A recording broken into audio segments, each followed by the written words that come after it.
Hai sobat, gimana kabar kalian? Semoga disehatkan selalu dan banyak rezekinya, amin. Jangan lupa untuk berlangganan. Dengan Anda berlangganan, Anda menjadi orang pertama di channel ini yang memiliki hak istimewa. Pada kesempatan kali ini, Sabta Novel akan melanjutkan Tales of Herding Gods episode 166-170. Untuk melihat video selengkapnya, sahabat bisa kunjungi playlist yang telah Mimin sediakan. Yuk mari, kita berimajinasi bersama dan masuk ke alur ceritanya.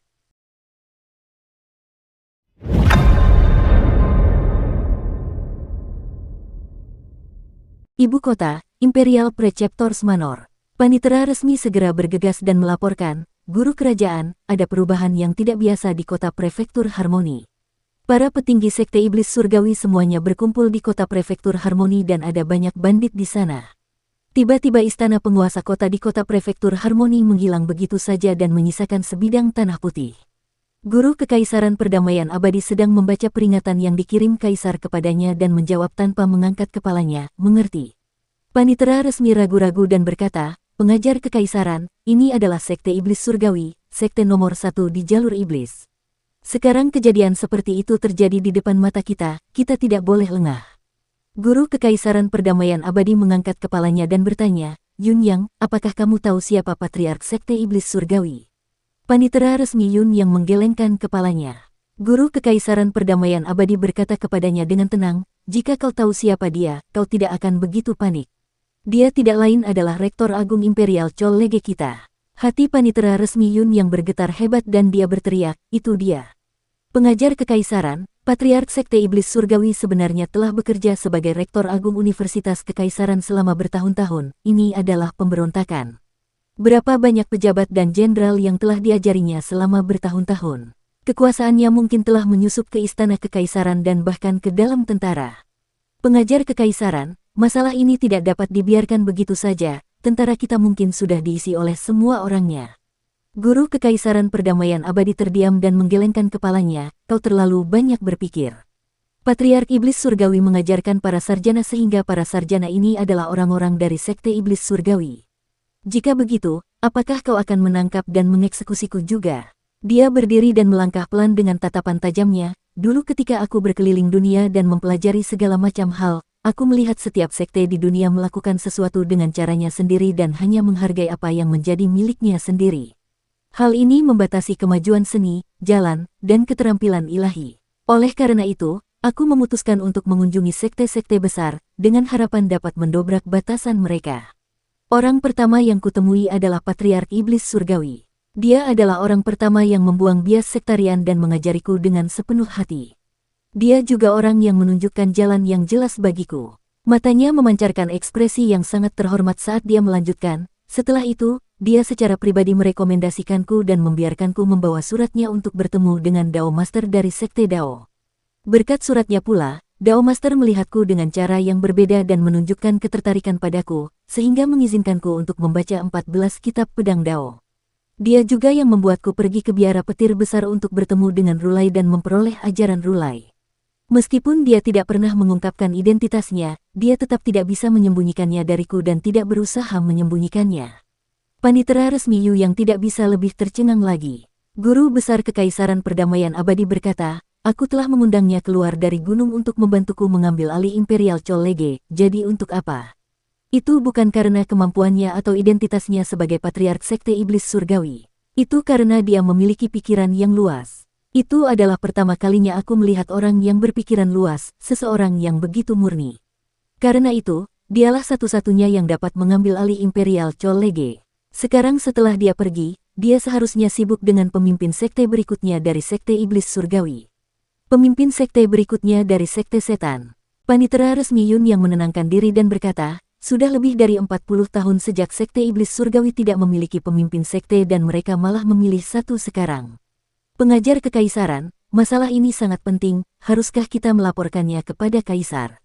Guru Kekaisaran Perdamaian Abadi berkata, tulislah sebuah peringatan dan laporkan masalah ini kepada Kaisar. Mengenai latar belakang Patriark Iblis Surgawi, Anda tidak perlu mengatakan apapun. Panitera resmi mengakui dan melaporkan sekali lagi, ada berita dari Imperial Chol Lege bahwa Kaisar telah memberikan dekret kepada Gulinuan untuk menggantikan posisi Kanselir Agung. Mengerti. Guru Kekaisaran Perdamaian Abadi memberi isyarat dengan tangannya dan berkata, kekuatanku terlalu kuat dan wajar bagi Kaisar untuk khawatir, kalau tidak, aku tidak akan merasa tenang. Hanya saja bakat dan kebajikan Gulinuan tidak cocok untuk menduduki jabatan Rektor Agung Universitas Kekaisaran. Dia masih baik-baik saja menjadi pelindung junior putra mahkota, tetapi dia terlalu tidak layak untuk menjalankan tugas Rektor Agung. Namun, aku tidak dapat berbicara banyak tentang masalah ini. Panitera resmi merenung sejenak dan berkata, bagaimana kita harus menghadapi pemimpin sekte baru yang dipilih oleh Sekte Iblis Surgawi? Guru Kekaisaran Perdamaian Abadi berkata dengan acuh tak acuh, berkembanglah jika dia ikut, matilah jika dia menentang. Tidak perlu bagimu untuk repot-repot memikirkan masalah ini. Aku akan menemui pemimpin sekte baru ini secara pribadi. Panitera resmi Yun yang keluar dari ruangan. Sekte Dao, Gunung Dao. Dan Yang Zi menaiki gunung dengan langkah cepat dan tiba di aula Dao Shen. Seorang tetua berambut putih dan beralis putih sedang duduk di tanah dan menatap genangan air hijau kebiruan di depannya. Dan Yang Zi segera berkata, Guru Dao, perubahan yang tidak biasa telah terjadi di sarang Sekte Iblis Surgawi. Para ahli Sekte Iblis Surgawi semuanya berkumpul di Prefektur Harmoni dan mengibarkan bendera besar mereka, lenyap sepenuhnya bersama istana penguasa kota. Penatua berambut putih dan beralis putih itu membuka matanya dan berkata perlahan, sepertinya Sekte Iblis Surgawi memiliki pemimpin sekte baru. Sekte Iblis Surgawi telah mengarang sejarah dan menyampaikan jalan palsu dengan kedok orang suci palsu untuk membawa malapetaka bagi semua orang. Konflik internal muncul dalam sekte mereka. Orang suci itu membunuh pemimpin sekte dengan darah dingin, ini melanggar prinsip umum. Dan pemimpin sekte menikahi muridnya, ini melanggar hubungan manusia. Sekte itu mengembangkan keterampilan jahat dan ada sebagian besar dari mereka yang menggunakan nyawa manusia untuk berkultivasi, tidak peduli dengan latar belakang mereka. Mereka tidak memiliki pemimpin sekte selama 40 tahun terakhir dan sekarang yang baru dipilih hari ini, saya khawatir itu tidak akan menjadi keberuntungan bagi orang-orang biasa. Dan Yang Zi bertanya, apa yang harus dilakukan sekte Dao kita? Cari tahu identitas pemimpin sekte setan ini dan tunggu kesempatan untuk menyingkirkannya. Saya menerima keputusan Anda. Dan Yang Zi bertanya lagi, Guru Kerajaan Perdamaian Abadi menetapkan doktrin Sekte Iblis Surgawi sebagai tujuan, jadi Kekaisaran Perdamaian Abadi pada dasarnya adalah Sekte Iblis Surgawi berskala besar, yang mengajarkan apapun latar belakangnya. Lalu, apa yang harus dilakukan Sekte Dao kita? Dao Master menatap dalam-dalam dan diam-diam menatap kolam air hijau kebiruan di depannya sambil berkata tidak terlalu cepat atau terlalu lambat, Guru Kekaisaran Perdamaian Abadi memiliki ambisi yang berkembang pesat tetapi kemampuannya tidak dapat menahan ambisinya. Ada kerajaan yang lebih besar daripada Kekaisaran Perdamaian Abadi dalam sejarah dan bahkan bakat luar biasa daripada Guru Kekaisaran Perdamaian Abadi tetapi mereka semua telah berubah menjadi debu, menjadi reruntuhan besar. Dunia ini jauh lebih rumit daripada yang dipikirkannya. Dia akan tahu ketika dia menabrak dinding batu dan babak belur. Dan Yang Zi tidak berani mengatakan apapun lagi dan membungkuk untuk mundur. Melapor ke Rulai, para pengikut Sekte Iblis Surgawi telah menghilang tanpa jejak di Prefektur Harmoni, bersama dengan istana penguasa kota. Biara petir besar, seorang biksu tua datang ke aula takhta mencari Rulai untuk melapor. Hakim Prefektur Harmoni adalah tetua Yulin dari Sekte Iblis Surgawi yang merupakan sosok yang menakutkan. Prefektur Harmoni telah menjadi benteng besi bagi Sekte Iblis Surgawi. Ada juga orang-orang yang melihat gadis yang telah mengalahkan Fozi di Prefektur Harmoni. Kami kira dia seharusnya dari Sekte Iblis Surgawi. Rulai membuka matanya dan bertanya dengan heran, bukankah gadis itu seorang sarjana dari Imperial College? Bagaimana mungkin dia berasal dari Sekte Iblis Surgawi? Biksu tua itu menjawab, gadis itu bernama Si Yun Xiang dan baru masuk Imperial College tahun ini. Imperial College sama sekali tidak punya waktu untuk mengajarinya apapun, jadi bagaimana mungkin dia bisa mengalahkan Fozi? Gadis ini berasal dari keluarga Si, yang merupakan keluarga yang sama dengan wanita simpanan sekte sebelumnya, Si Yuyu. Keluarga Si juga merupakan keluarga bergengsi di Kekaisaran Perdamaian Abadi. Rulai bertanya, kalau begitu, apakah pemimpin sekte baru Sekte Iblis Surgawi berasal dari keluarga Si? Tidak diketahui, sampai sekarang belum ada berita tentangnya. Rulai menganggukkan kepalanya dan berkata, Imperial College memanfaatkan wanita suci dari Heavenly Devil Cult untuk mengalahkan putra suci dari biara Tundercelap Agung kita. Kita tidak bisa membiarkan masalah ini begitu saja. Kau bisa bergerak ke bawah, terus membuat setiap biara mencari informasi lebih lanjut. Biksu tua itu menerima dekritnya dan berkata, ada satu hal lagi, Ma Wangshan telah keluar dari reruntuhan besar. Setelah mengucapkan kata-kata ini, dia berbalik untuk berjalan menuruni gunung. Rulai tua tercengang. Gunung kedatangan suci, berbagai macam suara misterius terdengar di samping telinga Kinmu, yang luar biasa menakjubkan. Tiba-tiba matanya kabur dan dia menyadari bahwa dia telah menjadi pejalan kaki yang berjalan di sepanjang pegunungan di mana suara pemotongan kayu datang dari jauh. Berjalan ke arah suara itu, dia melihat seorang penebang kayu sedang memotong kayu bakar di bawah pohon pinus cemara. Kapak penebang kayu itu memiliki jejak misterius saat mendarat di pohon pinus cemara itu berulang kali, memikat dia dan membuatnya merasa seolah-olah dia dapat memahami sesuatu darinya. Ia menatap kosong ke arah kapak si penebang kayu. Kapak itu akan meninggalkan bekas yang dalam setiap kali mendarat di pohon cemara, tetapi ketika kapak itu diangkat sekali lagi, luka di pohon cemara itu akan kembali normal dan tidak ada bekas yang tertinggal.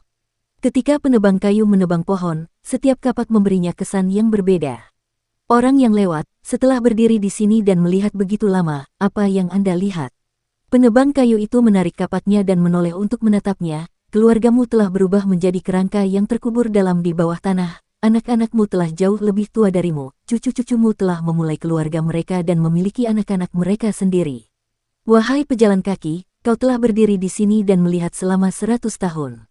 Bolehkah saya meminta guru untuk mengajari saya? Kinmu melihat penebang kayu ini duduk di atas batu di bawah pohon pinus, dan ia mulai menularkan pengetahuannya kepadanya. Saat ia mendengarkan dengan penuh kemabukan, ribuan logika yang luar biasa mengalir kepadanya. Duduk di samping batu, ia mendengarkan selama puluhan tahun dan teknik persatuan kitab suci iblis surgawi pendidikan agung diajarkan kepadanya melalui ceramah yang luar biasa ini. Si penebang kayu mengulurkan tangannya dan menyentuh bagian atas kepalanya. Kinmu membuka matanya dan melihat nenek si bergerak mundur. Dia masih berada di Gunung Saint Rivel, dia masih berada di masa sekarang dan tidak kembali ke masa lalu. Inilah ajaran para guru besar sekte iblis surgawi terdahulu, yang menanamkan apa yang pernah ditemui guru pendiri sekte tersebut, dan mewariskannya kepada setiap generasi, apinya tak pernah padam. Kinmu duduk di atas batu dengan linglung. Orang suci itu menyentuh kepalaku, mengikat rambutku agar aku berumur panjang. Teknik persatuan kitab suci iblis surgawi pendidikan agung tidak memiliki kata-kata atau gambar, dan hanya dapat diwariskan dari satu guru sekte ke guru sekte lainnya. Banyak sekali informasi rumit muncul dalam pikirannya yang belum dapat membentuk suatu sistem. Meskipun ilham ini tidak meningkatkan kultivasinya, namun ia telah membawa terlalu banyak hal kepadanya dan ia perlu memilah-milahnya untuk dapat memahaminya. Sekarang dia tahu mengapa guru pendiri mengatakan bahwa teknik kesatuan ini hanya dapat diwariskan dari satu guru sekte ke guru sekte lainnya. Ini dikarenakan tidak adanya teknik kesatuan yang terbentuk di dalam kitab suci iblis surgawi pendidikan agung. Atau bisa dikatakan bahwa teknik unity belum terbentuk. Teknik persatuan kitab suci iblis surgawi pendidikan agung disembunyikan dalam ceramah oleh penebang kayu di atas batu, namun, ini mengharuskan para guru sekte sebelumnya untuk memahami ceramah itu sendiri. Seberapa banyak yang dapat mereka pahami dan apa yang dapat mereka pahami harus bergantung pada pemahaman para guru sekte suci itu sendiri. Mereka akan memilih arahan mereka sendiri, kebijaksanaan mereka sendiri, dan keberuntungan mereka sendiri. Dapat dikatakan bahwa teknik persatuan yang dipahami oleh setiap master sekte suci dari sekte iblis surgawi berbeda. Mungkin konsepnya agak mirip tetapi teknik persatuan dari setiap master sekte suci jelas berbeda dari yang lain.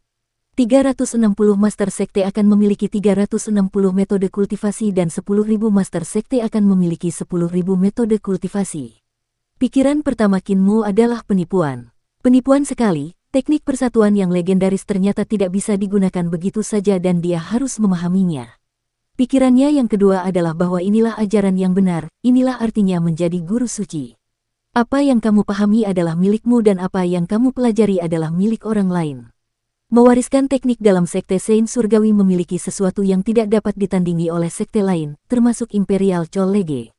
Patriark muda itu menghela napas lega dan menatap Nenek Si. Suara Master Sekte Li keluar dari mulut Nenek Si, "Guru, aku bukan lagi Master Sekte Suci. Ini adalah kesempatanku untuk menghancurkan iblis di hatiku. Semoga guru tidak menghalangi jalanku." Tatapan mata Patriark muda itu goyah dan dia menggelengkan kepalanya. "Kamu telah mengubah dirimu menjadi iblis hati dan menanamkan dirimu di hati daunnya. Kamu harus tahu bahwa jika dia memurnikanmu, kamu hanya akan membuka jalan baginya. Tak peduli apakah dia menyempurnakanku atau aku mengambil alih dirinya, kita berdua akan menjadi satu." Suara Master Sekte Li terdengar, "Tidak peduli apakah itu baik atau buruk, itu adalah pilihanku. Ketika aku memutuskan untuk menikahinya, aku sudah tahu betul bahwa dia adalah iblis di hatiku dan aku tidak punya pilihan selain menyingkirkannya. Dengan menyingkirkannya, barulah aku bisa menenangkan pikiranku untuk mencari jalan dan membuat kemajuan lebih lanjut. Aku mohon guru untuk membantuku mencapainya. Jantung Kinmu berdebar kencang dan dia menoleh ke arah kepala keluarga muda itu. Dia telah lama mengetahui bahwa ada iblis besar di dalam hati nenek Si dan iblis ini sangat kuat, bahkan tongkat Hakara dari biara petir besar tidak dapat memurnikannya. Baru sekarang dia tahu bahwa iblis hati itu adalah pemimpin sekte sebelumnya, Li Tianxing. Nenek Si membunuh Li Tianxing namun dia berubah menjadi iblis hati dan menanamkan dirinya ke dalam hati daun nenek Si, bertarung dengannya memperebutkan satu tubuh. Dalam hatinya, dia tentu ingin membantu nenek Si memurnikan Li Tianxing. Namun, patriark muda itu jelas tidak memihak dan tidak akan memiliki pemikiran yang sama.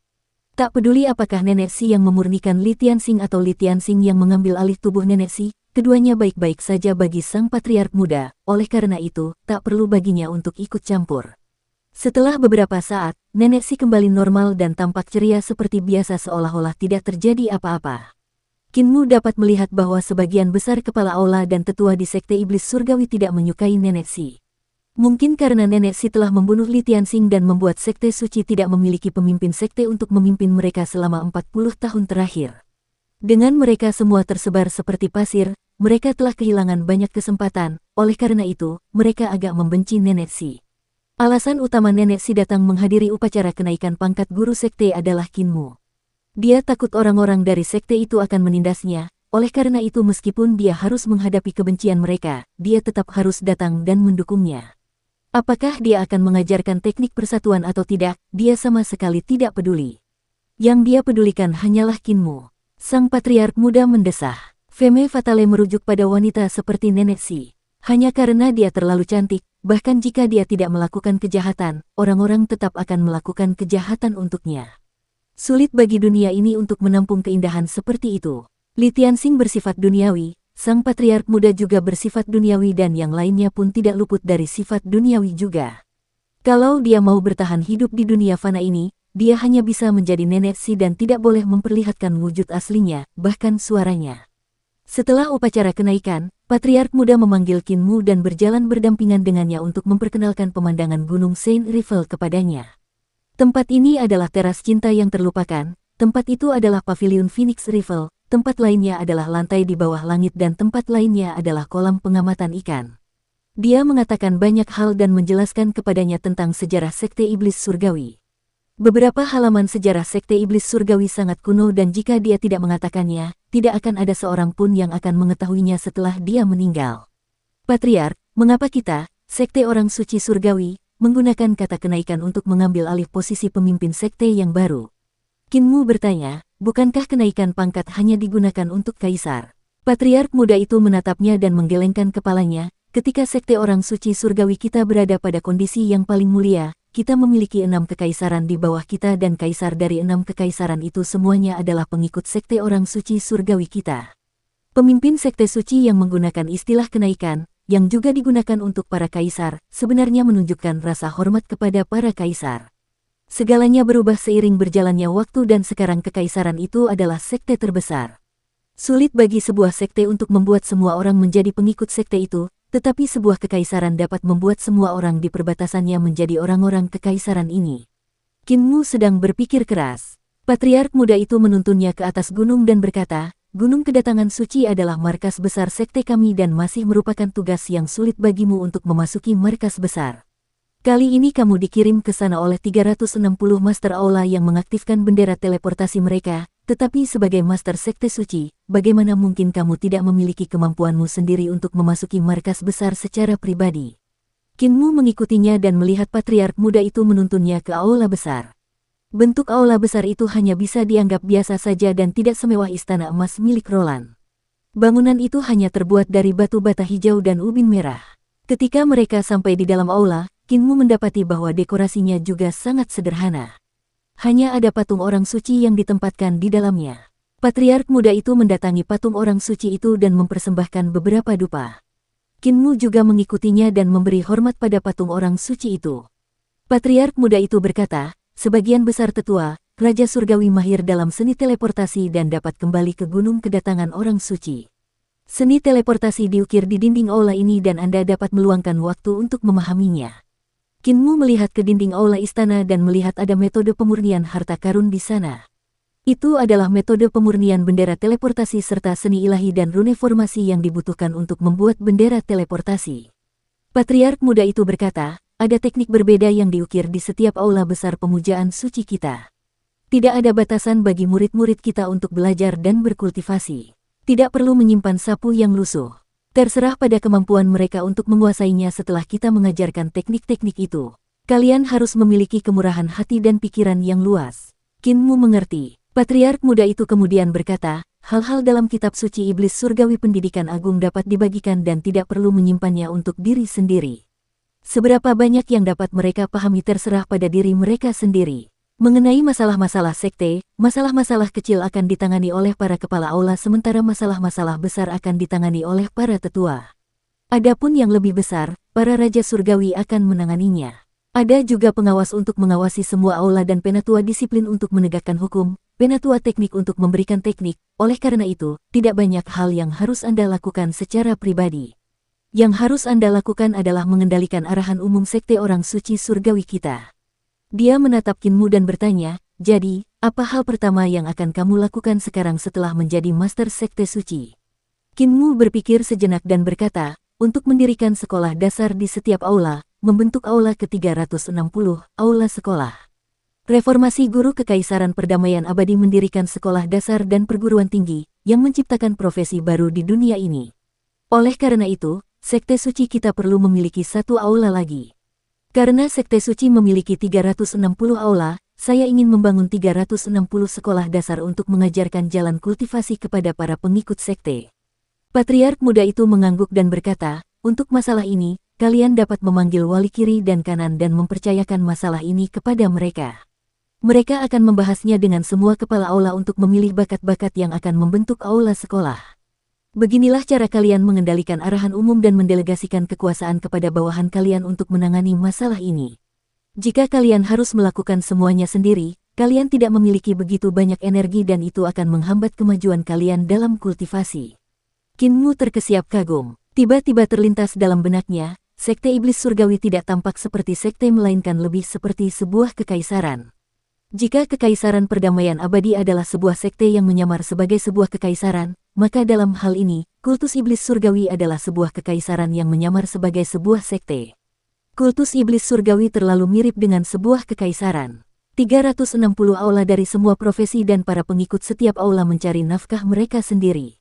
Ada juga pengawas yang mengawasi semua aula sementara para tetua pelindung sekte dan raja surgawi sekte membentuk pasukan yang membela mereka dari musuh-musuh mereka. Penjaga kiri dan kanan adalah tradisi lanjutan dari sekte iblis surgawi. Dengan jutaan pengikut sekte iblis surgawi, mereka mampu menandingi sebuah negara kecil. Tentu saja, para pengikut sekte iblis surgawi menyebut diri mereka sebagai sekte orang suci surgawi dan bukan sekte iblis surgawi. Ada satu hal lagi. Patriark muda itu dengan tulus memberi instruksi kepadanya dengan ekspresi serius, aku tahu kau suka merobohkan sesuatu dan telah memintakan selir basan untuk mengawasimu, tetapi dia akhirnya membiarkanmu merobohkan kediaman sarjana sekali lagi. Kau dapat merobohkan kediaman sarjana tetapi kau sama sekali tidak dapat merobohkan Gunung Saint Rivel kami. Setiap aula di Gunung Saint Rivel adalah situs bersejarah dan ada banyak teknik luar biasa yang diukir di dalam aula tersebut. Wajah Kinmu sedikit memerah saat dia bergumam, aku tidak sering merobohkan sesuatu. Saya mengerti. Setelah datang ke Imperial College tidak lebih dari 8 hari, Anda hanya merobohkan beberapa hal 2 atau 3 kali sebelum pergi keluar tembok besar untuk merobohkan beberapa hal. Patriark muda itu berjalan keluar dari aula dan tetua disiplin membawa barang bawaan mereka sambil menunggu di luar. Patriark muda itu melambaikan tangannya ke Kinmu, aku pergi dulu. Master Sekte, tidak perlu mengantarku pergi. Perpisahan ini mungkin yang terakhir, tidak peduli seberapa jauh kau mengantarku pergi, kita tetap harus berpisah. Kinmu menggelengkan kepalanya dan bersikeras, meskipun ini mungkin perpisahan terakhir, apa yang kuberikan padamu adalah tanda terima kasihku. Sang patriark muda menganggukkan kepalanya dan berjalan menuruni gunung. Kinmu meniru langkah demi langkah dan mengikuti di samping mereka. Dia jarang berinteraksi dengan kepala suku muda itu dan dia tidak seperti para tetua lainnya yang pernah melihatnya tumbuh dewasa.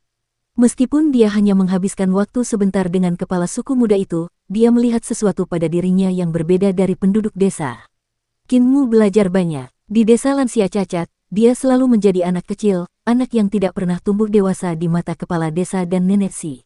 Sementara itu, di sisi patriark, dia telah belajar untuk tumbuh dewasa.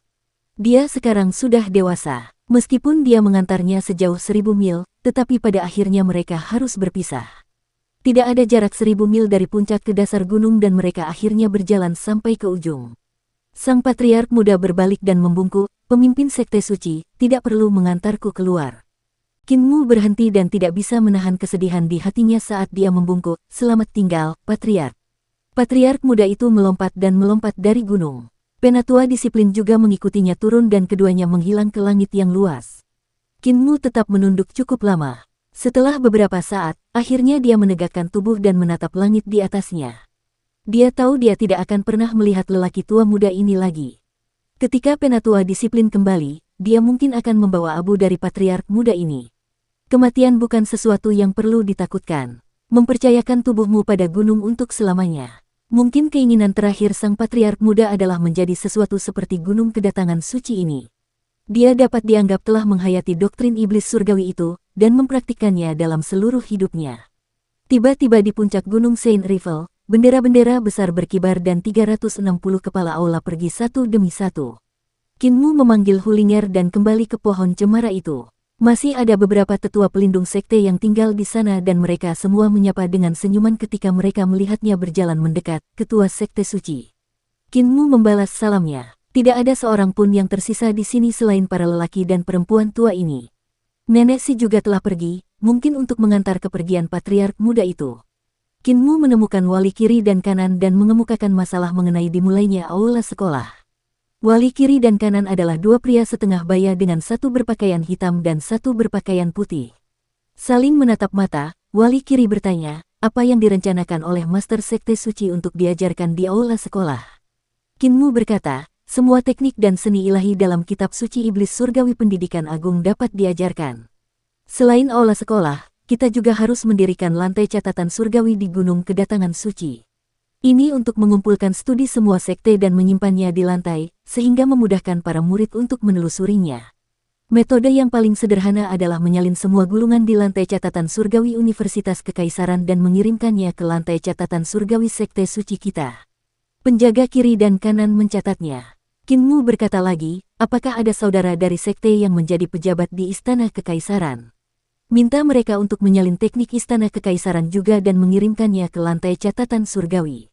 Sesuai perintahmu, para penjaga kiri dan kanan menanyakan detailnya dan segera bangkit. Para pria berpakaian putih dan hitam mengangkat gaun putih dan hitam mereka ke atas tubuh bagian atas dan menghilang bersama gaun mereka. Mereka seharusnya berteleportasi keluar dari gunung Saint Rivel. Metode teleportasi kultus suci kita sungguh kuat. Kinmu berseru tanpa henti dan segera membawa Hulinger ke aula utama untuk mempelajari teknik teleportasi. Tanpa mempelajari teknik teleportasi, mustahil baginya untuk pergi dari sini. Sebagai pemimpin sekte suci, dia tidak bisa begitu keras kepala hingga mengganggu orang lain untuk membawanya keluar, kan? Reruntuhan besar, desa lansia cacat. Kepala desa masih duduk di kursi malas bersama apoteker seperti biasa, meminum teh mereka perlahan. Tiba-tiba apoteker membalikkan tubuhnya dan bertanya, Kepala desa, bukankah Anda sudah lama duduk di sini? Sepertinya Anda telah lumpuh di sini selama 2 hari terakhir dan bahkan tidak bergerak ketika kegelapan menyerbu. Anda tidak kembali ke kamar untuk tidur. Ketika saya bangun pagi ini, saya sudah melihat Anda berbaring di sini. Kepala desa menyipitkan matanya malas dan berkata, Apoteker, jantungmu sedang tidak teratur. Setelah Muer pergi, jantungmu menjadi tidak teratur. Apoteker itu tertawa muram, jantungku tidak teratur. Jelas-jelas jantungmu yang tidak teratur. Lihat saja aku mencuci dan merapikan diriku setiap hari, tidak seperti dirimu yang penampilannya berantakan. Satu-satunya perbedaan adalah kau telah meninggal di kursi malas itu. Kepala desa berkata, jelas sekali kamu yang telah memindahkanku ke pintu masuk desa kemarin pagi dan lupa membawaku kembali saat malam tiba, bukankah itu karena hatimu yang sedang kacau? Tiba-tiba lupa akan sesuatu yang telah kamu lakukan setiap hari. Apoteker itu tersenyum karena sangat marah. Jika aku lupa membawamu kembali, tidak bisakah kau berjalan sendiri? Tidakkah kau tahu cara terbang kembali? Apa gunanya kultivasimu yang sangat berbakat? Kepala desa terdiam sejenak sebelum berkata dengan sedih, kamu tahu aku tidak punya kaki, juga tidak punya tangan. Apoteker hampir menjadi gila, lelaki tua terkutuk ini sebenarnya tidak mati akibat kutukan dan monster dalam kegelapan setelah ditinggalkan di luar kemarin malam dan dia masih berani berkata kalau dia tidak punya kaki. Dia hendak berdebat dengan keras untuk apa yang benar ketika dia tiba-tiba mengangkat kepalanya. Kepala desa juga bersemangat dan tersenyum penuh semangat, teman-teman dari jauh, bukankah itu menyenangkan? Teman Dao, kamu santai saja. Seorang lelaki tua dan seorang pemuda datang dari hilir sungai Surging dan berjalan menuju desa. Kepala desa menatap apoteker dan langsung berkata, mana sisirmu? Jangan sembunyikan. Aku tahu kamu selalu membawa sisir, sisir itu ada di dadamu. Cepat keluarkan. Aku belum mandi selama 2 hari, bagaimana aku bisa bertemu tamu seperti ini? Sang apoteker mencibir dan tetap tidak tergerak. Kepala desa tertawa, saya yang malas bergerak selama 2 hari ini salah saya. Apoteker memberikan sisir kepadanya dan kepala desa menggunakan ki vitalnya untuk mengendalikan sisir, menyisir rambutnya dan merapikan dirinya. Patriark muda dan tetua disiplin berjalan mendekat dan berhenti untuk memberi salam. Kepala desa tersenyum, orang cacat tidak dapat membalas salam Anda, mohon maaf. Silakan duduk, apoteker, awasi tehnya. Patriark muda itu duduk dan tersenyum sambil menatap penatua disiplin yang berdiri di sampingnya. Aku bukan lagi patriark sekte suci, tidak perlu begitu banyak aturan, duduklah bersama. Penatua disiplin juga duduk dan meletakkan keranjang bambu di punggungnya di satu sisi. Apoteker membawa set teh dan merebus sepanci air baru. Setelah memasukkan daun teh, ia membiarkannya mendidih sebentar sebelum menuangkan teh untuk kedua orang itu. Apoteker punya cara minum teh ala selatan, kata patriark muda itu sambil tersenyum. Apoteker tersenyum, saya lahir di selatan, jadi saya terbiasa dengan cara minum orang selatan.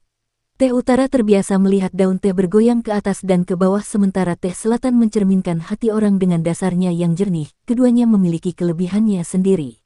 Kepala suku muda itu tersenyum, tidak heran kalian berdua sering duduk di sini. Kepala desa, saya datang untuk tinggal selama beberapa hari, apakah Anda setuju? Sebelum kepala desa sempat berkata apa-apa, apoteker bertepuk tangan dan tersenyum, hebat, hebat sekali. Setelah Muer pergi, lelaki tua ini membuatku hampir bosan setengah mati, duduk di sini seperti orang lumpuh setiap hari, tidak bergerak atau berbicara. Kepala desa menatapnya dan berkata kepada kepala desa muda itu, sekarang kamu punya waktu luang, akan lebih baik jika kamu tinggal di sini selama beberapa hari untuk menenangkan pikiranmu. Patriark muda itu berkata, saya sangat mengagumi saudara Dao. Bagi guru sekte suci yang dipersiapkan oleh kalian semua, dia benar-benar luar biasa dan luar biasa, oleh karena itu saya datang untuk berkonsultasi. Guru sekte suci itu terlahir sebagai tubuh penguasa dan mengolah teknik 3 eliksir tubuh penguasa, sehingga menghasilkan tubuh dengan kemampuan luar biasa. Pengetahuan saya kurang dan tidak tahu bahwa ada yang namanya tubuh penguasa di dunia ini, kebetulan saya dapat berkonsultasi dengan saudara Dao selama beberapa hari ini. Tubuh penguasa. Kepala desa dan apoteker saling menatap dan tiba-tiba tertawa terbahak-bahak. Kedua lelaki tua itu sudah tidak muda lagi dan mereka tertawa dengan mulut terbuka lebar dan air mata mengalir di wajah mereka, terengah-engah. Tubuh penguasa, wahahaha. Kepala desa berguling dari kursi malas karena tertawa, sementara apoteker jatuh ke tanah dan memukul-mukul tanah dengan tinjunya, tidak mampu bangkit lagi. Patriark muda dan tetua disiplin dibuat bingung oleh tawa mereka dan tetua disiplin menjadi khawatir ketika dia berpikir, biasanya kedua orang ini bosan sekali. Jelas tidak ada yang bisa ditertawakan tetapi mereka terengah-engah karena tertawa. Apakah patriark dan aku akan menjadi gila seperti mereka jika kita tinggal di sini lama-lama? Kepala desa berhenti sejenak dan berbaring di tanah untuk mengatur napas. Apoteker menunjuk ke arah kepala suku muda dan tertawa, kita bahkan membodohi kepala suku iblis. Hahaha, kepala desa tertawa terbahak-bahak lagi sementara apoteker kembali memukul tanah. Setelah beberapa saat, kepala desa melayang kembali ke kursi malas sementara ki vitalnya menyisir rambutnya yang berantakan. Apoteker berjalan sedikit lebih jauh dan mengibaskan debu dari tubuhnya sebelum pergi untuk mencuci mukanya. Dia kemudian mengambil sisir lain dari dadanya dan merapikan dirinya sebelum duduk dengan benar untuk meminta maaf, saudara Dao, hanya ada kami berdua yang tersisa di desa dan kami hampir mati bosan. Bahkan naga betina telah keluar untuk bermain-main dengan jantan dan melahirkan sekandang naga betina kecil. Jarang ada orang yang menceritakan lelucon kepada kami, oleh karena itu, kami kehilangan ketenangan. Sang patriark muda menoleh ke belakang dan melihat seekor naga betina yang setinggi manusia sedang membawa segerombolan naga betina kecil berkeliaran di desa.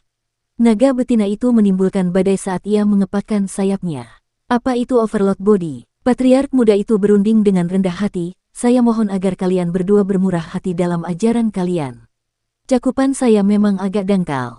Jangan katakan apa-apa lagi. Kepala desa menahan tawanya, aku akan memberitahumu.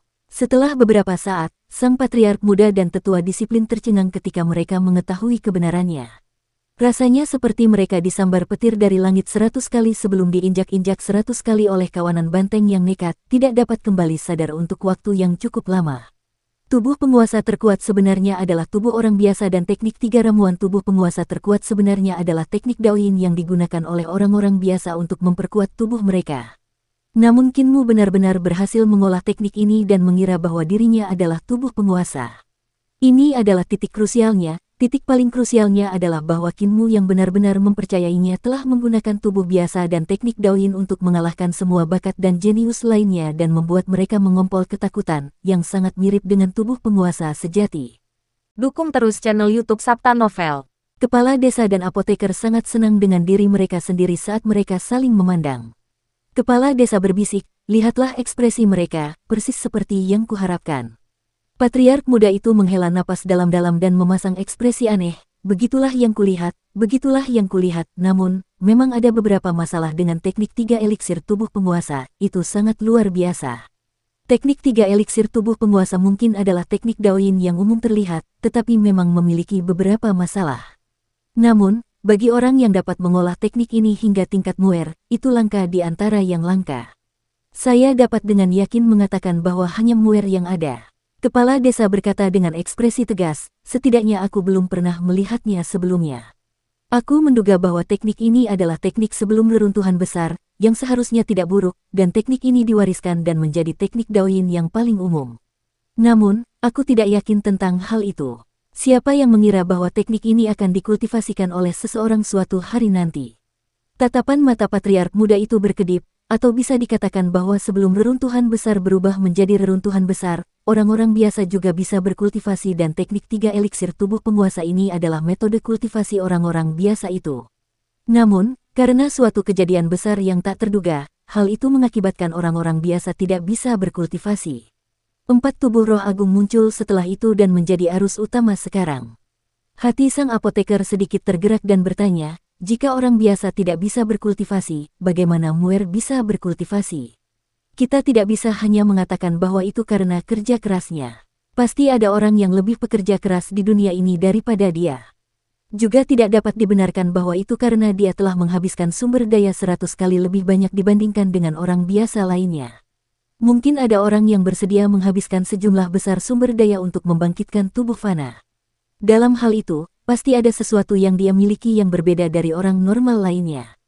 Hati kepala desa berdebar kencang dan berkata, mungkin dia adalah orang biasa sebelum reruntuhan besar berubah menjadi reruntuhan besar. Ketiganya saling menatap dan masing-masing dari mereka setuju dengan ide ini. Patriark muda itu bertanya, kalau begitu, dari mana dia, orang biasa sebelum bencana ini, berasal? Kepala desa dan apoteker menjawab serempak, desa bebas. Setelah mengatakannya, mereka berdua saling menatap dengan hati yang bergetar. Hanya otak penatua disiplin yang tidak bereaksi secepat otak mereka dan masih bingung, tidak dapat mengambil bagian dalam percakapan. Aku merasa pikiranku tak mampu mengejar pikiran mereka, penatua disiplin merasa tersisih. Desa bebas, hati sang patriark muda tergerak sedikit dan bertanya, bolehkah aku bertanya di manakah desa bebas kekhawatiran ini? Kepala desa tersenyum, tidak tahu. Tapi kalau teman Dao tertarik, kita bisa keluar desa malam ini untuk mencarinya. Keluar dari desa. Patriark muda itu menoleh dan menatap reruntuhan besar yang luas. Hatinya tiba-tiba terasa sedikit tegang dan juga sedikit penuh harap. Dia telah datang ke tempat yang benar. Dia berpikir dalam hati secara diam-diam. Sudah lama ia tidak merasakan kegembiraan seperti itu.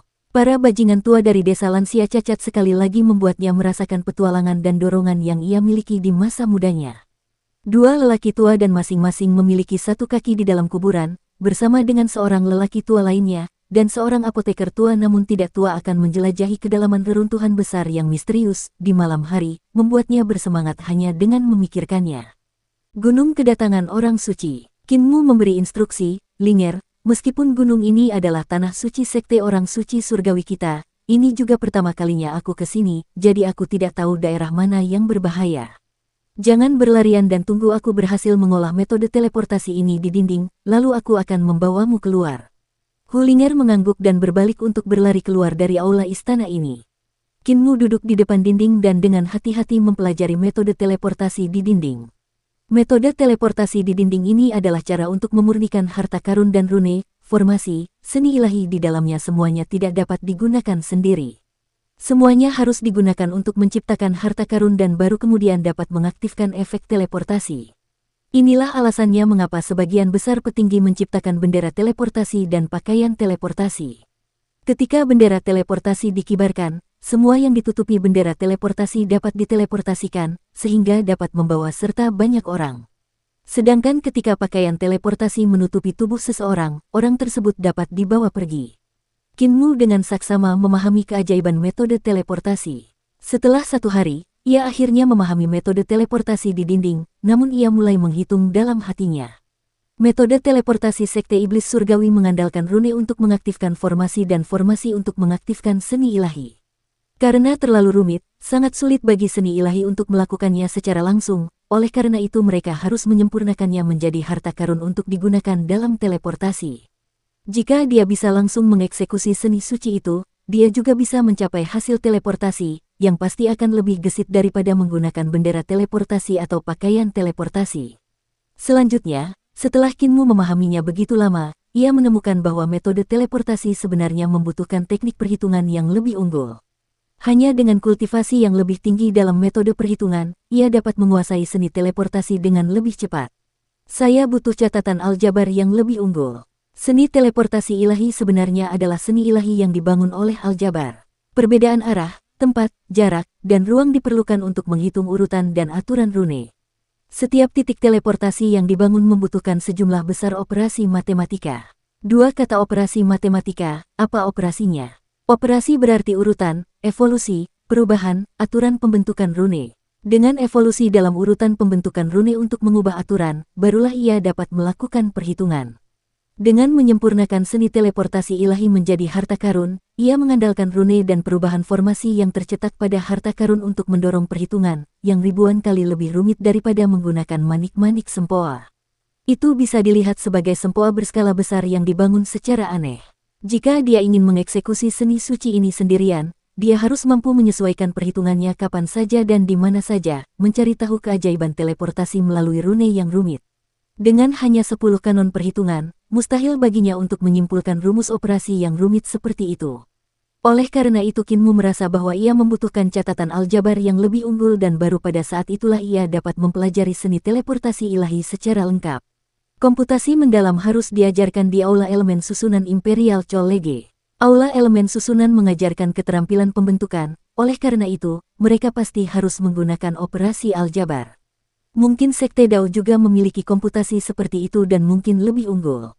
Kinmu tiba-tiba teringat Dao Zilinsuan. Ketika Dao Zilinsuan mengeksekusi Adot Trading the Fast Movements, Yin and Yang Come and Go Within 2 Modes, dia telah menggunakan metode operasi aljabar yang sangat rumit. Yin and Yang Come and Go Within 2 Modes memerlukan operasi aljabar yang sangat besar dan tanpa kemampuan operasi matematika yang kuat, sangat sulit baginya untuk menghitung perubahan dalam gerakan dan menghitung lokasi pasti kelemahan Kinmu. Tanpa perhitungan yang mendalam, mustahil bagiku untuk mempelajari seni teleportasi ilahi sekarang. Sekarang aku hanya tahu apa yang dilakukan tetapi tidak tahu mengapa itu dilakukan. Aku harus terlebih dahulu menyempurnakan harta karun teleportasi. Kinmu menundukkan hatinya dan fokus pada pemurnian harta karun itu. Tidak peduli apakah dia memurnikan bendera teleportasi atau pakaian teleportasi, dia akan membutuhkan kain. Sekarang dia hanya memiliki 1 set pakaian brokat, dia hanya bisa bertahan dengan itu. Sementara itu, menggunakan pakaian brokatnya yang terbuat dari sutra alami emas 6 sayap untuk menyempurnakan pakaian teleportasi, ia perlu menarik beberapa benang. Setelah mengambil beberapa benang sutra alami emas, ia menggunakan sutra alami emas untuk menjahit formasi pada pakaian dan menggunakan ki vitalnya untuk menandai rune. Dia belajar menjahit dari nenek si sejak kecil, jadi dia punya sedikit pengalaman dengan sulaman. Ini bukan hal yang sulit baginya. Katakan, apakah menurutmu pemimpin Sekte Suci dapat mengandalkan kekuatannya sendiri untuk meninggalkan Gunung Saint Rivel? Tiga Raja Surgawi Sekte belum meninggalkan Gunung Kedatangan Suci untuk mencegah Qin Mu terperangkap di sini. Ketiga tetua itu memandang aula cahaya terapung dan Raja Surgawi Lu membelai janggut seperti kambing gunung di dagunya, memurnikan harta teleportasi semudah itu. Metode teleportasi Sekte Suci kita dapat dikatakan sebagai seni ilahi yang menyebabkan sakit kepala paling banyak bagi semua orang. Raja Surgawi Yu menganggukkan kepalanya tanda setuju. Seni teleportasi membutuhkan persyaratan aljabar yang tinggi dan sulit untuk mempelajarinya tanpa menguasai aljabar. Master Sekte Suci masih cukup muda dan seharusnya tidak memiliki banyak pencapaian dalam aljabar. Biarkan dia memahaminya selama beberapa hari. Tanpa mengetahui kesulitannya, dia tidak akan tahu bagaimana cara maju. Mengetahui kesulitan dan maju adalah hati yang mencari ilmu. Raja Surgawi Si adalah yang paling bersungguh-sungguh. Guru Sekte Suci mengalami terlalu sedikit kemunduran dan mencapai posisi Guru Sekte Suci dengan mudah. Tanpa mengasahnya di batu asah, akan sulit baginya untuk tumbuh. Ini juga merupakan ide Patriark. Dua Raja Surgawi Kultus lainnya menganggukkan kepala mereka berulang kali, apakah kita perlu membuat beberapa kemunduran untuk mengasahnya? Tidak perlu, pemahaman kali ini sudah cukup untuk membuatnya tahu apa itu kemunduran. Ide Patriark adalah menunggu sampai dia tidak bisa meninggalkan tempat ini dan kemudian kita akan memberinya bendera teleportasi. Raja Surgawi Si tersenyum dan berkata, setiap tindakan dari Patriark memiliki makna yang mendalam. Kalian berdua pasti tahu betapa sulitnya menguasai seni teleportasi ilahi, jadi apa gunanya Patriark menyuruhnya tinggal di sini untuk mempelajari seni teleportasi ilahi? Mata Raja Surgawi Lu dan Raja Surgawi Yu berbinar dan mereka bertepuk tangan sebagai tanda seru. Meskipun seni teleportasi ilahi ada di aula cahaya terapung dan tidak melarang para pengikut untuk memahaminya, tidak banyak orang yang mampu mempelajari seni teleportasi ilahi. Setiap kepala aula dalam Sekte Suci memiliki bendera teleportasi, tetapi bendera-bendera ini tidak dibuat oleh kepala aula tersebut secara pribadi dan sebenarnya adalah senjata roh yang dibuat oleh 4 Raja Surgawi Sekte. Tidak banyak orang di seluruh Sekte Iblis Surgawi yang dapat menguasai seni teleportasi dan menyempurnakannya menjadi harta karun. Bahkan wanita suci generasi sebelumnya, Si Yuyu, juga tidak dapat menguasainya. Dia tidak memiliki pencapaian yang sangat tinggi dalam aljabar. Gagasan Patriark adalah membiarkan Qin Mu pergi ke aula cahaya terapung untuk mempelajari seni teleportasi dan ketika Qin Mu menemukan bahwa seni ilahi teleportasi membutuhkan pencapaian aljabar yang sangat tinggi, itu berarti sudah lebih dari 10 hari. Kemudian setelah 10 hari atau lebih, Qin Mu akan menyadari bahwa ia tidak dapat mengolah seni ilahi ini dan hanya dapat memurnikan harta karun teleportasi. Setelah 10 hari atau lebih, Qin Mu kemudian akan menemukan bahwa ia bahkan tidak dapat memurnikan harta karun tersebut. Jika hal ini terjadi, sifat nakal dan jahil dari guru muda pemuja suci ini dapat ditumbuhkan, membuatnya tahu betapa luasnya langit dan bumi. Ia kemudian akan belajar untuk tidak melakukan pelanggaran dan memiliki pendapat yang berlebihan tentang kemampuannya sendiri. Ketika saat itu tiba, Qin Mu akan menenangkan hatinya dan memahami teknik persatuan Sekte Orang Suci Surgawi. Kemudian 3 Raja Sekte Surgawi akan muncul dan memberikan guru Sekte muda ini bendera teleportasi, yang memungkinkan guru Sekte Suci meninggalkan Gunung Kedatangan Orang Suci dengan sukses untuk kesenangan dan kepuasan semua orang. Inilah niat mendalam mengapa Patriark meminta Qin Mu tetap berada di gunung untuk memahami seni teleportasi ilahi. Raja Surgawi Yu memasang ekspresi serius, apa yang sebenarnya terjadi pada Raja Surgawi Qian? Apakah ada di antara kalian yang menerima kabar? Raja Surgawi Si dan Raja Surgawi Yu menggelengkan kepala. Raja Surgawi Si berkata, kakak senior Qian kemungkinan besar sudah mengalami nasib buruk. Dia selalu yang paling bersemangat tetapi dia masih di sini. Kurasa musuh pasti telah bergerak untuk mencari tahu lokasi markas besar kita, untuk menyelidiki siapa pemimpin sekte baru. Dengan emosinya, dia pasti tidak akan mengatakannya. Hati Raja Surgawi Lu berdebar kencang, kakak senior Qian memiliki kultivasi yang sangat tinggi. Betapapun tingginya tingkat kultivasi seseorang, akan selalu ada yang lebih tinggi darinya. Raja Surgawi Si berkata dengan sungguh-sungguh, pejabat tinggi peringkat pertama di Istana Kekaisaran semuanya adalah eksistensi tingkat Master Sekte. Sekte Dao, biara petir besar tidak kekurangan praktisi top seperti itu. Sekte dan keluarga lain juga memiliki pakar tersembunyi yang memusatkan perhatian pada Sekte Orang Suci Surgawi kita. Banyak dari mereka mengira Sekte Orang Suci Surgawi kita telah menurun setelah 40 tahun, jadi siapa yang tidak ingin mengambil kesempatan ini untuk menggigit kita? Inti pentingnya adalah, siapa musuhnya? Semua orang terdiam. Setelah beberapa saat, Raja Surgawi Yu berkata, kali ini pemimpin sekte telah memerintahkan penjaga kiri dan kanan untuk mendirikan aula ke-360, aula sekolah. Ini masalah besar. Kemampuan pemimpin sekte ini setingkat lebih tinggi dari pemimpin sekte Li. Visi dan keberanian seperti ini sepertinya bukan sesuatu yang seharusnya dimiliki oleh seorang anak yang baru berusia 10 tahun. Dia tampaknya memiliki lebih banyak pengalaman daripada seorang lelaki tua yang telah hidup selama lebih dari beberapa ratus tahun. Kemungkinan besar patriark yang membimbingnya. Mungkin saja, pemimpin sekte suci sudah keluar. 3 raja surgawi itu melihat ke arah aula cahaya terapung dan melihat Qin Mu berjalan keluar. Sambil membuka lebar gaun brokat yang dikenakannya di luar, guru muda sekte suci ini tiba-tiba menutupi gaun brokat itu di sekujur tubuhnya dan menghilang dengan suara berdecak. Raja-raja surgawi tercengang dan hanya mendengar suara keras. Setengah dari paviliun kedatangan Phoenix telah runtuh. Tidak bagus. Jantung ketiga raja surgawi itu berdegup kencang, dan mereka segera melihat ke arah paviliun kedatangan Phoenix. Di bawah reruntuhan paviliun kedatangan Phoenix yang setengah runtuh, seorang pemuda berdiri dan melihat sekeliling. Dia merasa tidak ada seorang pun yang melihatnya dan segera mengangkat pakaiannya menutupi tubuhnya, menghilang sekali lagi. Paviliun kedatangan Phoenix adalah tempat pemimpin sekte generasi ke-6 menerima burung Phoenix. Betapa mulianya seekor burung Phoenix turun ke gunung kedatangan suci kita. Betis dan perut Raja Surgawi Yu bergetar ketika dia bergumam, sekarang sudah setengah runtuh, apa yang akan kita pertanggungjawabkan kepada leluhur dan murid-murid kita? Raja Surgawi Si juga mengalami perubahan ekspresi saat dia bergumam pada dirinya sendiri dengan ragu-ragu, hanya ada satu catatan tentang Phoenix yang beristirahat di pohon parasol yang ditulis oleh pemimpin sekte generasi ke-6. Itu hanya biografi dan bukan teknik. Aku sudah lama menghafal catatan tentang Phoenix yang beristirahat di pohon parasol. Mari kita perbaiki paviliun kedatangan Phoenix dan temukan pemimpin balai buku untuk meniru tulisan tangan pemimpin sekte generasi ke-6 dan mengisi sisa tulisannya. Aku jamin tidak akan ada yang bisa melihat apapun. Ketua sekte suci tampaknya telah menyempurnakan pakaian teleportasi, meskipun dia tidak begitu paham cara mengendalikannya. Raja Surgawi Lu tercengang, dia benar-benar berhasil menciptakan harta karun teleportasi, bagaimana mungkin?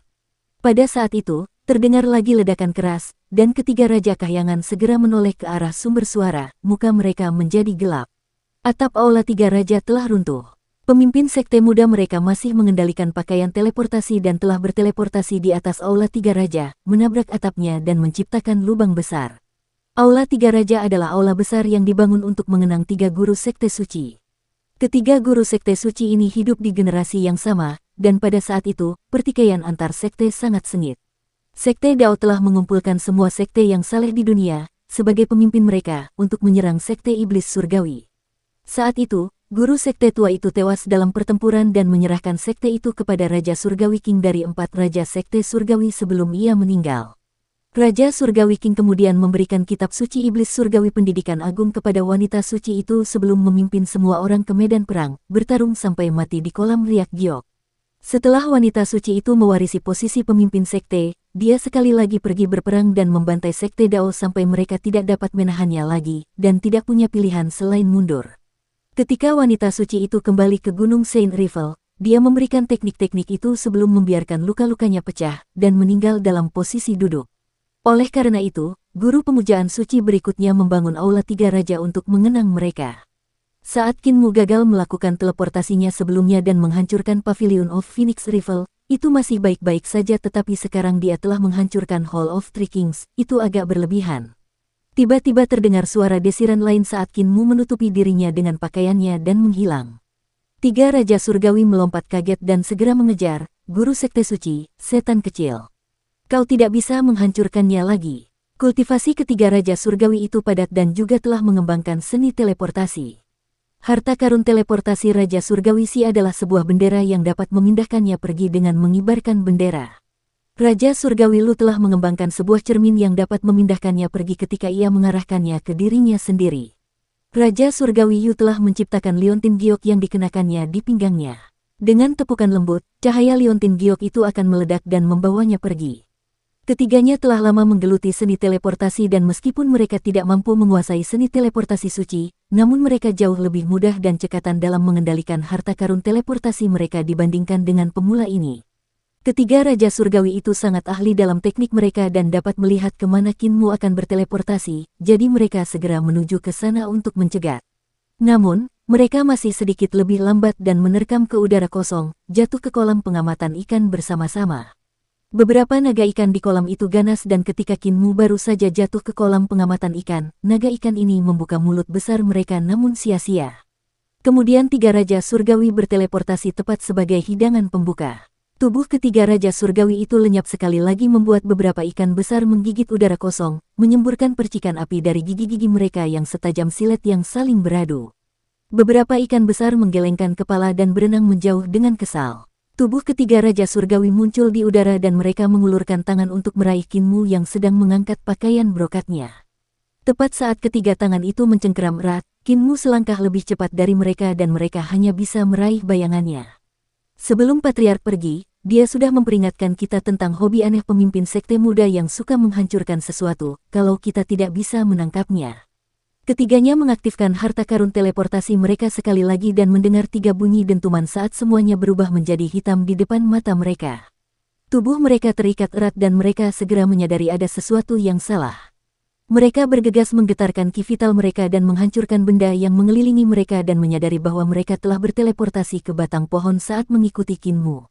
Di mana pemimpin sekte suci? Tanya Raja Surgawi Si. Tepat saat dia mengatakannya, mereka menemukan kepala Kinmu menyembul dari pohon besar yang hanya bisa dipeluk oleh dua orang. Tubuhnya tersangkut di batang pohon dan dia tidak bisa membebaskan diri. Pohon itu adalah pohon sagu dan kualitasnya bahkan lebih keras dari logam. Raja Surgawi Lu memiliki temperamen yang buruk dan berteriak, "Master Sekte, mengapa Anda tidak lari lagi?" Tiga Raja Surgawi, kalian semua masih di sini. Kinmu menjawab dengan malu, ki vitalku terkuras dan aku terjebak di pohon sagu ini, tidak mampu mengangkat pakaianku. Tiga Raja Surgawi, tolong bantu aku. Tiga Raja Surgawi tidak tahu apakah harus tertawa atau menangis. Raja Surgawi Si menebang pohon sagu dan menyelamatkan Kinmu, pemimpin sekte, Anda adalah pemimpin sekte suci dari sekte suci kami dan memiliki posisi yang tinggi. Anda tidak bisa main-main di gunung kedatangan suci ini. Semua bangunan di Gunung Kedatangan Suci merupakan tempat bersejarah dan memiliki maknanya sendiri. Raja Surgawi Lu berkata, Master Sekte, Anda bukan anak kecil. Ketika dia berkata demikian, dia merasa ada yang tidak beres. Bukankah guru sekte suci ini hanyalah seorang anak kecil? Kinmu belum berusia 15 tahun dan beberapa kali lebih muda dari mereka.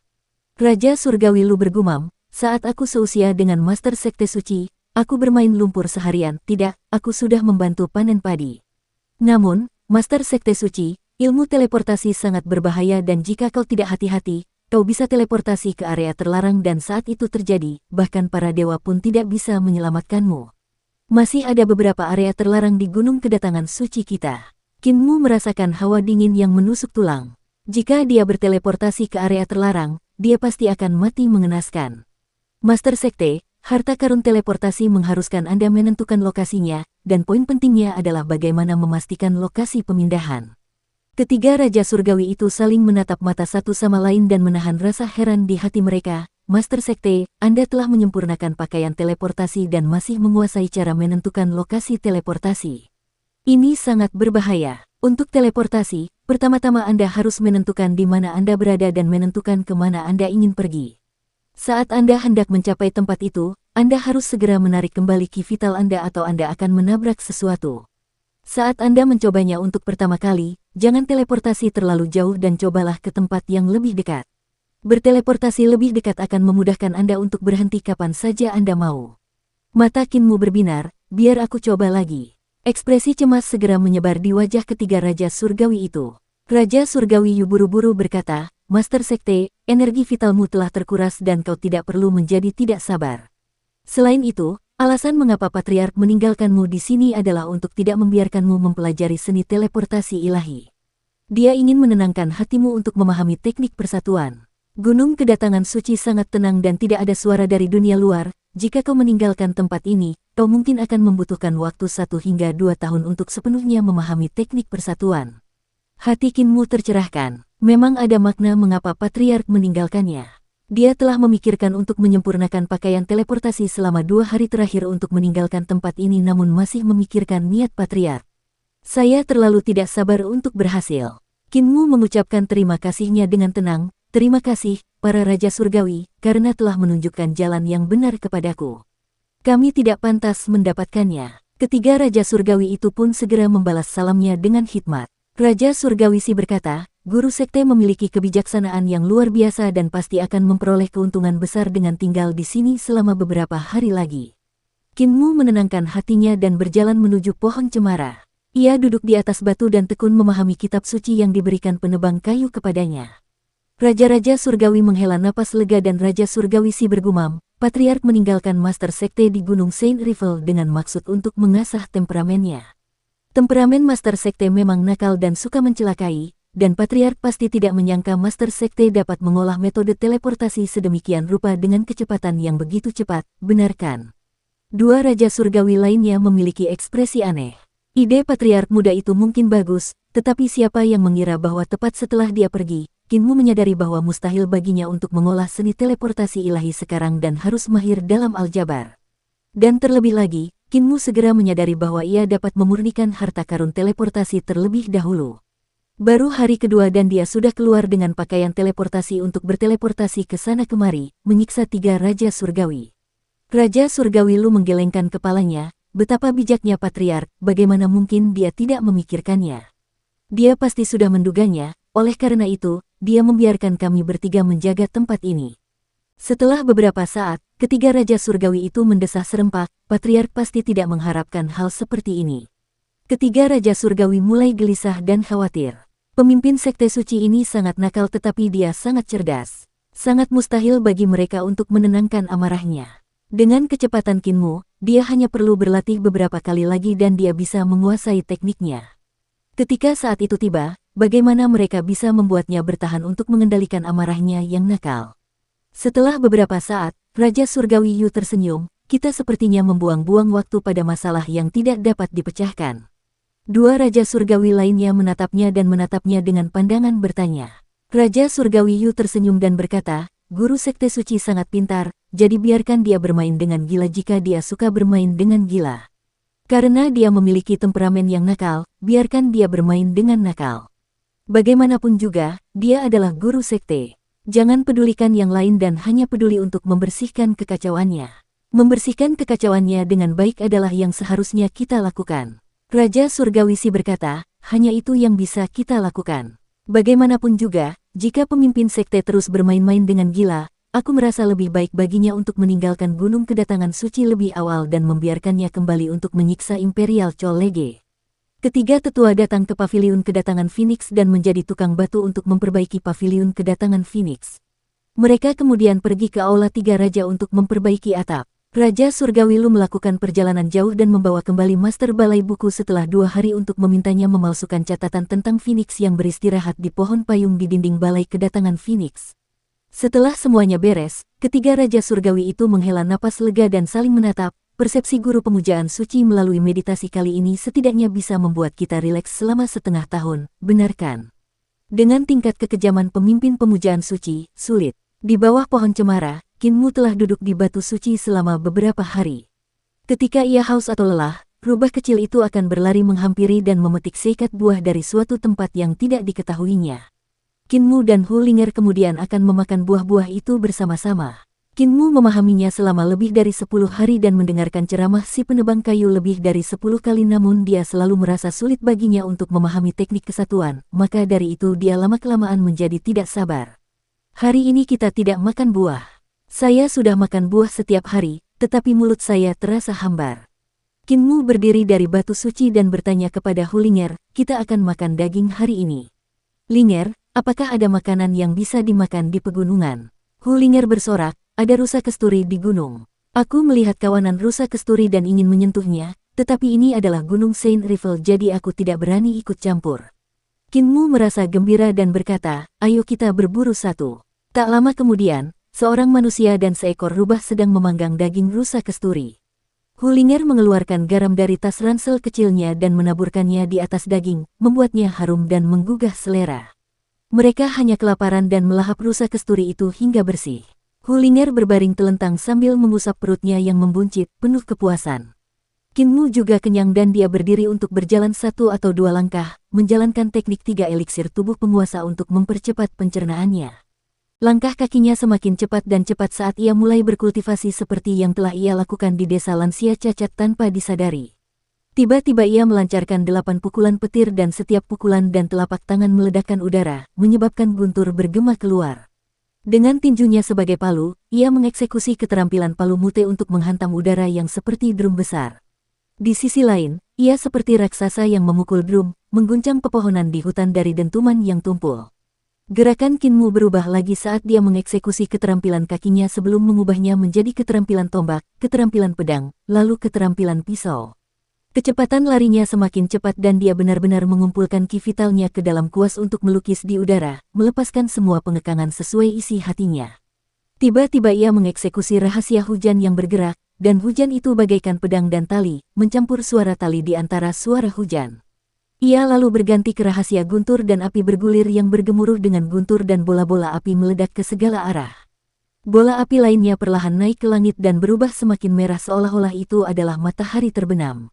Pedang ki yang menyala melesat ke segala arah saat dia mengeksekusi Sunset Sword Skill. Ki vitalnya kemudian berubah dan ia berubah menjadi seekor harimau putih yang berlari cepat dan membelah batu dengan cakarnya. Kemudian, ia mengeksekusi 7 tulisan penciptaan. Teknik penciptaan roh untuk mengubah wujudnya, teknik penciptaan dewa surgawi untuk mengubah tekniknya, teknik penciptaan iblis surgawi untuk mengubah penampilannya, teknik penciptaan raja manusia untuk berubah menjadi naga, teknik penciptaan hantu untuk mengubah jiwanya, teknik penciptaan ion bumi untuk mengubah rohnya, dan teknik penciptaan praselestial untuk mengubah bayi yang baru lahir. Dia lalu mengeksekusi segala macam mantra, keterampilan tinju, keterampilan pedang, dan keterampilan pisau dalam kitab suci iblis surgawi pendidikan agung.